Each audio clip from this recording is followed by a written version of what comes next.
Good morning, gardening friends. I'm back. This is Lark, and I'm in Wisconsin, Zone 5, and I'm going to take you for a walk with me this morning through the garden and through the yard and show you what the garden looks like this time of the year. That's my trellis with the sweet autumn on it that I tore off every year. It's so aggressive that I start it from ground level.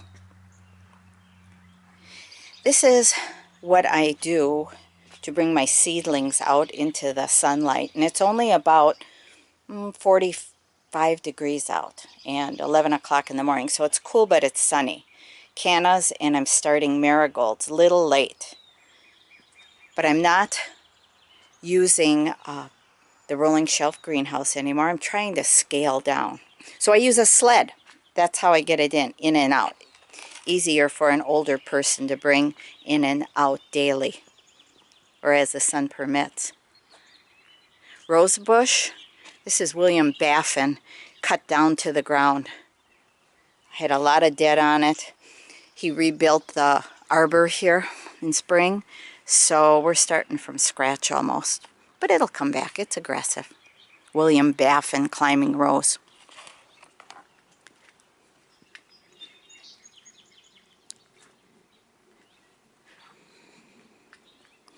Morning sounds are so pretty.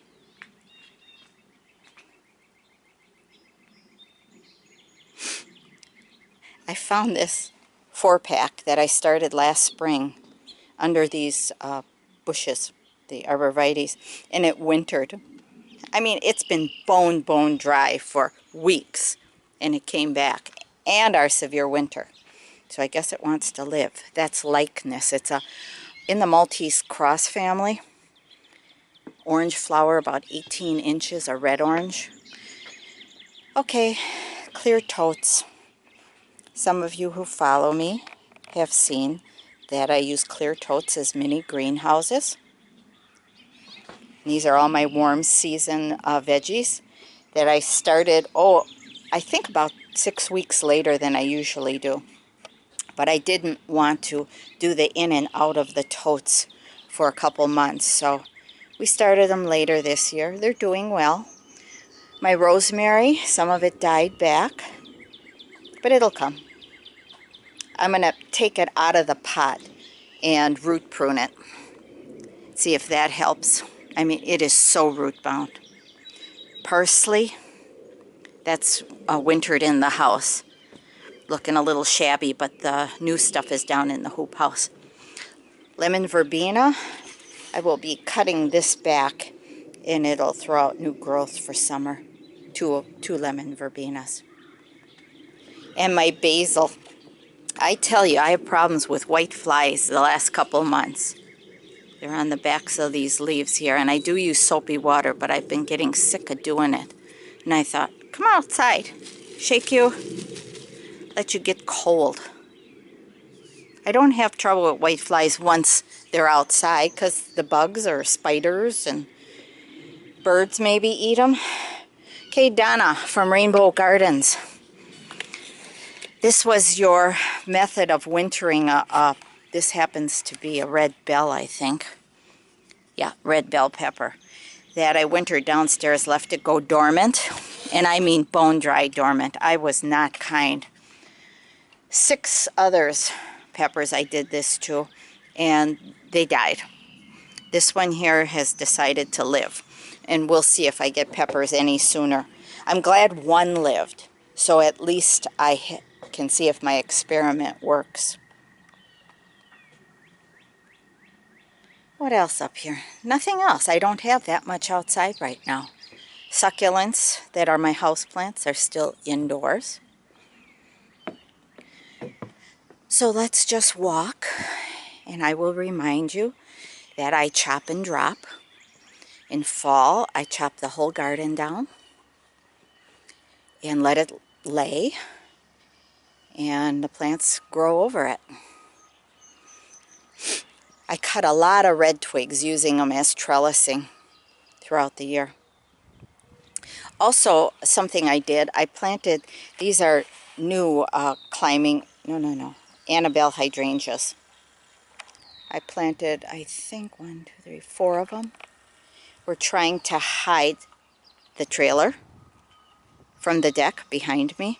So I planted Annabelles because they'll grow in shade or part shade. And as this pine is dying and being limbed up, I'm hoping that the Annabelles will give us privacy. And my plan is also to put in some aggressive tiger eye sumac behind the Annabelles once the tree goes down, because tiger eye sumac needs sun. So something else I tried, because this soil is not real good around here, when I planted these tiny hydrangeas, I would dig in my kitchen scraps, you know, all my greens that I use for my worm farm. Well, I share it with the earth, and I would dig around it and put in my garbage, green garbage, and I did that around the new plantings of hydrangea and the daylilies.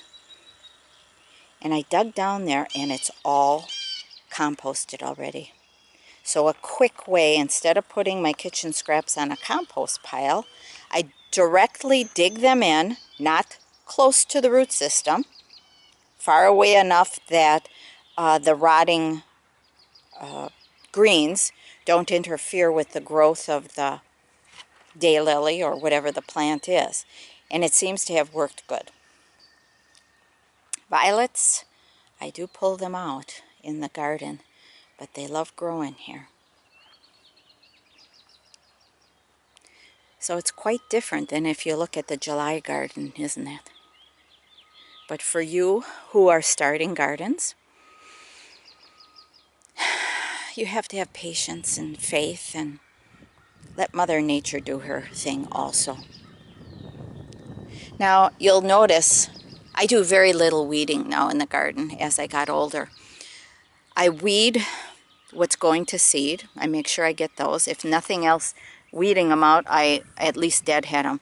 Now, here's a for instance. We have black edging around the whole perennial bed. And there's a lot of weeds on the edge here. The dandelion, which I will, of course I eat it, but I have plenty. So these will come out. This is chickweed, and I eat this too.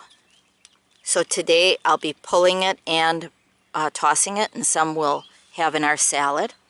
But I'm showing you this because the garden doesn't always look good. And I maintain the edges. And in the inside, usually the weeds will get choked out by the perennials. And if not, I pull them. Now, in here, you'll see a lot of seed. And this is reseed, come-agains, from perilla, the red leaf perilla. And I will weed it out, cultivate it, and the others back there I will let grow, because I like to use perilla, the burgundy leaf. I think also a name is shisu, for a ground cover because it's burgundy. Just a couple pointers. Now this here, the violets I'll weed out, especially if I see them flowering and they're on the edge. If nothing else, I try to rip off the flowers before they go to seed. And why does this have a cage around it? In winter, I put that there, and I put layers of newspaper around it because I wanted to choke out the weeds. This is a hibiscus, a hardy hibiscus. So I want to mark it because it's late coming up and I don't want to step on it, so I left the twigs in. And then I put a cage around it so I don't walk on it. And that was started from seed. So, and the seed is from an aunt that has passed, and I wanted to remember her. So that's it. Thank you, Auntie.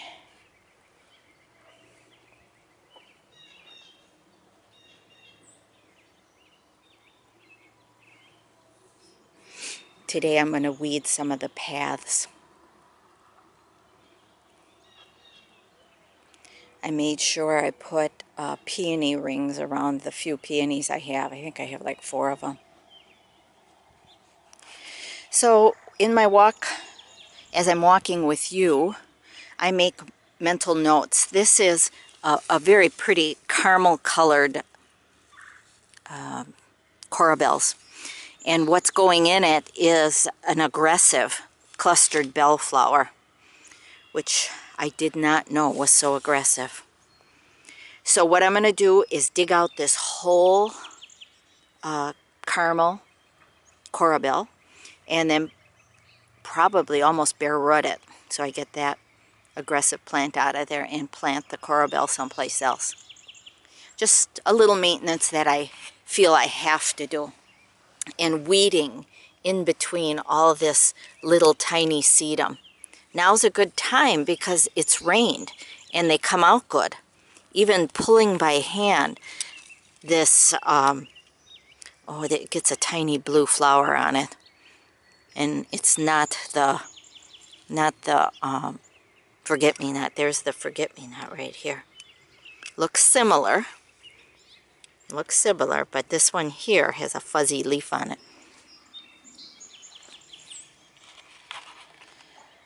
I will pull out some of the yuck that was dropped last year, like this twig sitting here. I'll pull some of that out, bring the wheelbarrow around. Maintenance.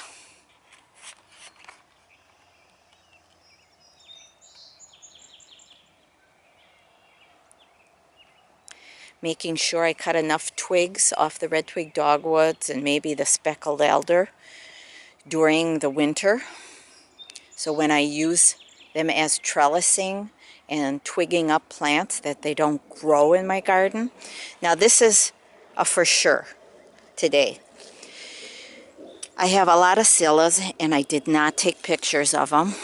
I'm sorry, I didn't get out here soon enough. But this is grass, regular like Kentucky bluegrass or something going to seed. And that is my biggest challenge, is keeping grass out of the perennial garden.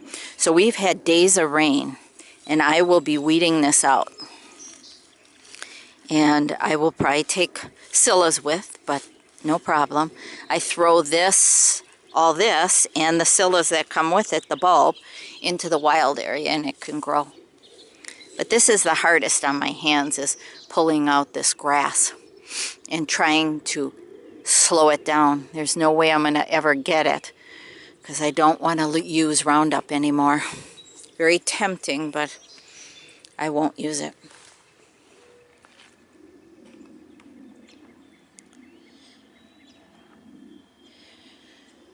Now that the scillas are done, the forget-me-nots are going to start taking over the blue color in my garden. And for you who are new to looking at my site, I love blue. So I try to, it's the hardest true color to get in the garden that's a true blue, at least here in Zone 5. So I use Garden Art and I use a few true blue flowers, and forget-me-nots is one of them. Prairie Smoke, just going in the flower. But later on I'm sure I'll show you pictures, or you can look at maybe the May Garden past videos. Prairie Smoke looks gorgeous in seed. Yeah, really pretty.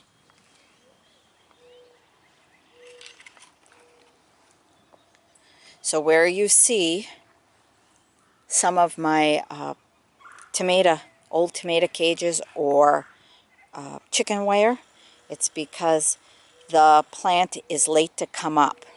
Like, what is that? Balloon flowers are late to come up for me. So I keep chicken wire around them and I keep the twigs up. That happens to be a hibiscus also. Not real pretty yet, but today, during the week, in a couple weeks, I'll take them down. The alliums are doing good this year. The foliage doesn't look really bad. We haven't had a lot of freezing weather. The tips get froze and they turn that yucky brown. But the bulb is so pretty when it's in bloom.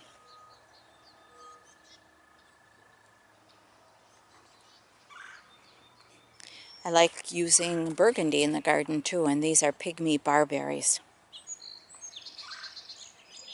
Got a few of them in the garden, and you'll see that they stand out nicely. That burgundy foliage color. There's one there, one down there, one over here. So along with blue, I try using foliage color, and usually burgundy.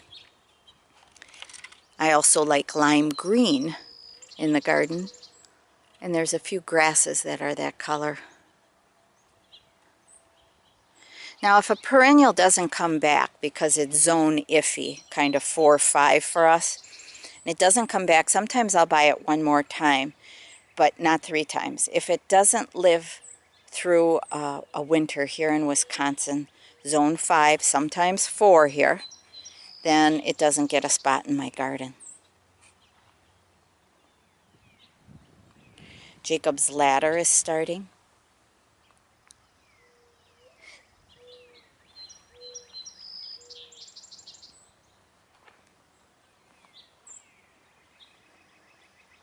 Here I put some more Annabelle's hydrangeas, just because, again, we have to limb up this tree. And the deck is behind me, and I don't want to look in my neighbor's yard. So I planted some Annabelle hydrangeas right in here, hoping that they go crazy, get big and huge. And I don't care if they don't flower. Flowers would be good, but it doesn't get a whole lot of sun in here. But it will grow foliage. This will all be hidden. I'm giving you a tour of what I see right now. So you know in your garden too, it doesn't have to be that way all season. Plan for bloom, spring, summer, fall. Plan for different heights. And it'll come. A couple of you have told me you're new gardeners. Remember something that I heard many years ago.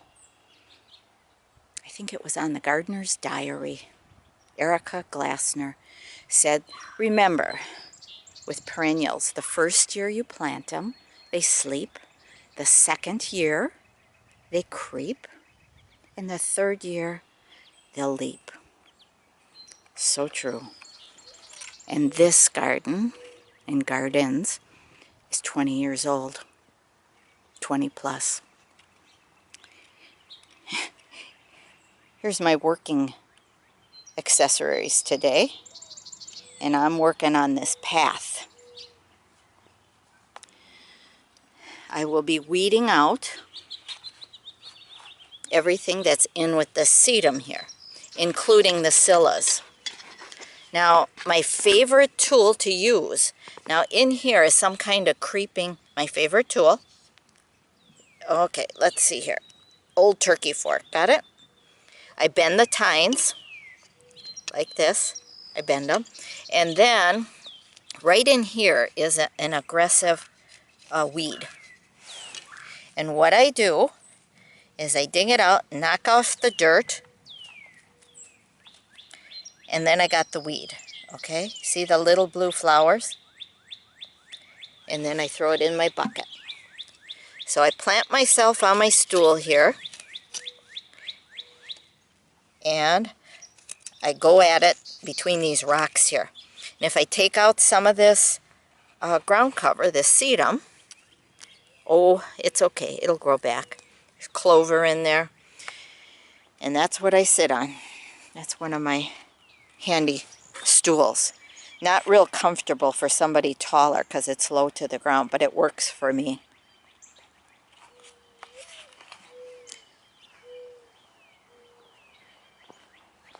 That's my job, this path today.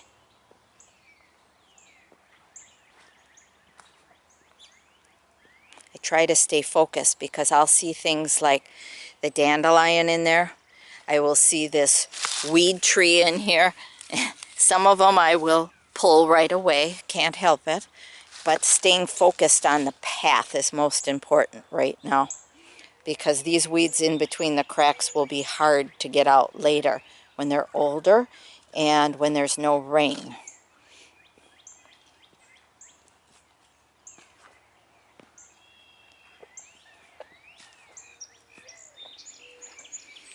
I know I should have walked you guys when it was prettier down here, but I didn't.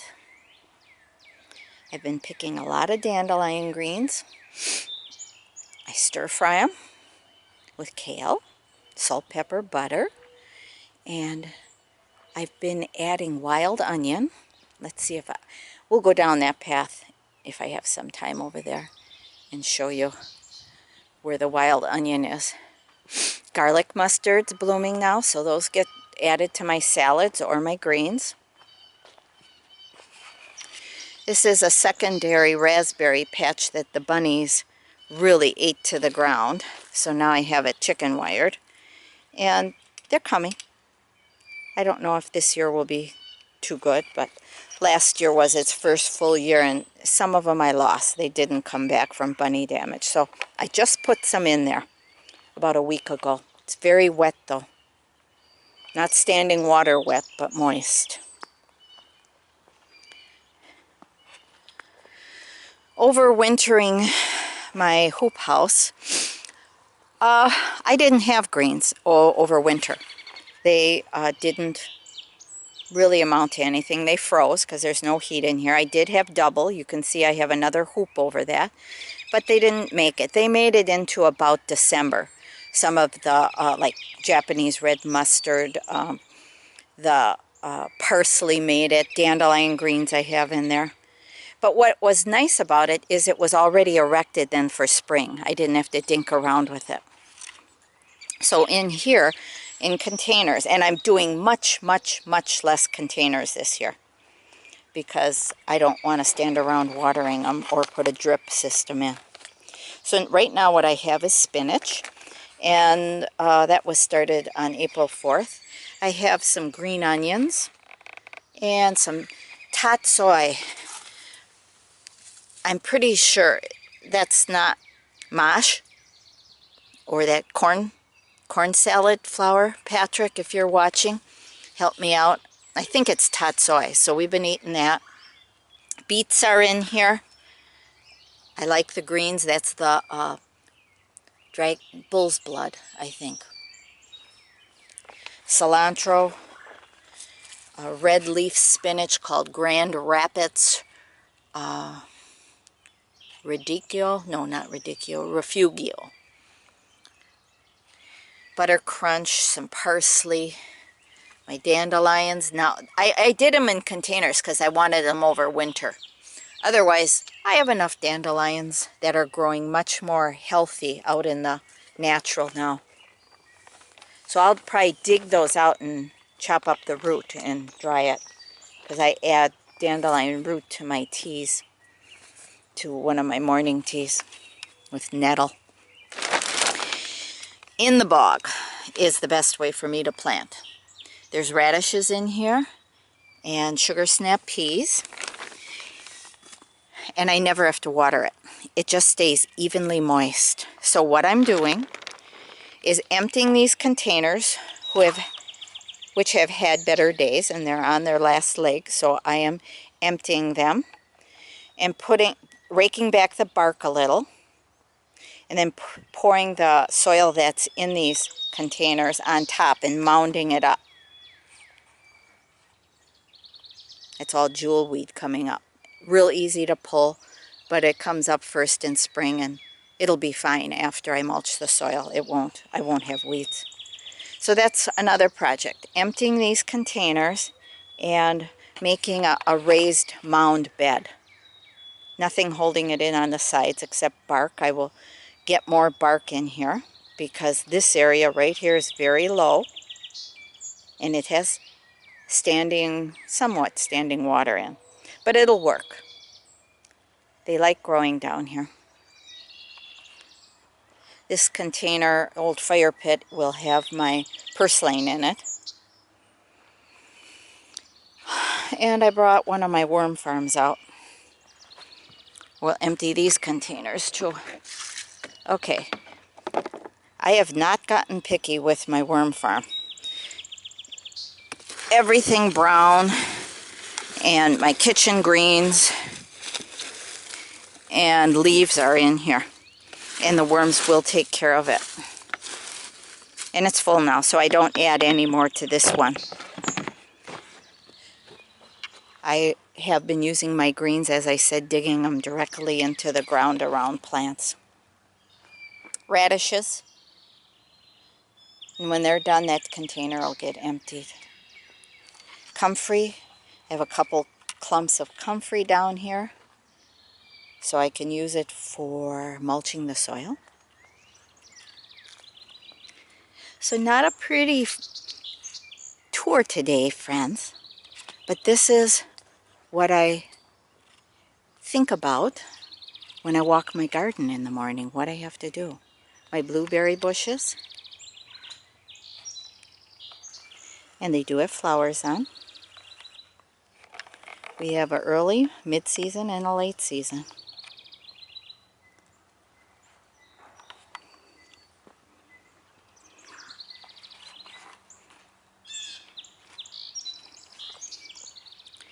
Bags of leaves that I'm just letting compost down so I can use them later.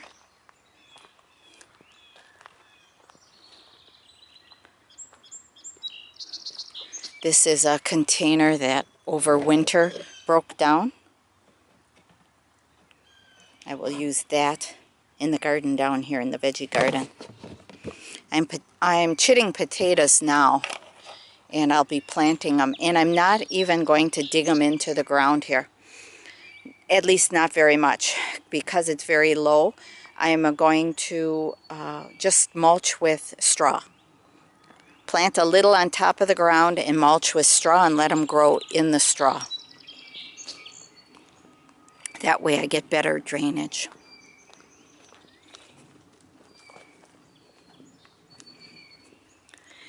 Pallets I have to get rid of because the fairy garden's there.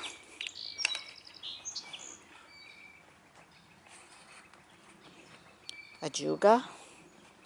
Oh yeah, some of you are saying, oh, so aggressive. That's why it's down here.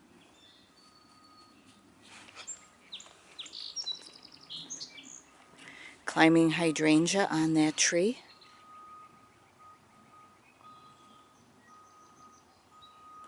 Goes over, or I want it to go over. And there's another one right over there.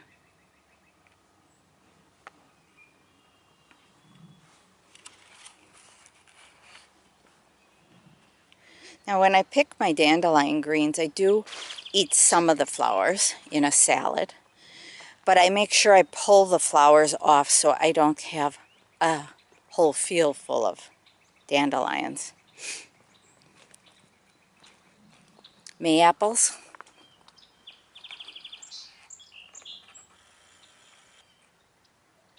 Right in there. Aggressive.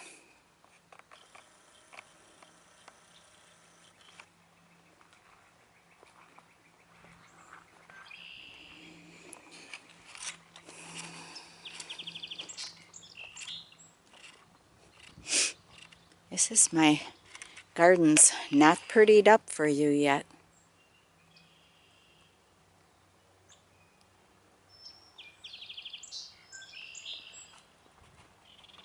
Pretty foliage on this here plant. It's called firecracker loosestrife. Early in the season, for the first couple months, it is burgundy leafed. Later in the summer, it will become green leafed and a tiny yellow flower, but very aggressive. No, I don't grow tulips anymore. High maintenance. Bunnies like them and deer. Okay, right there I think it is. I had a weeping Japanese maple, a big one.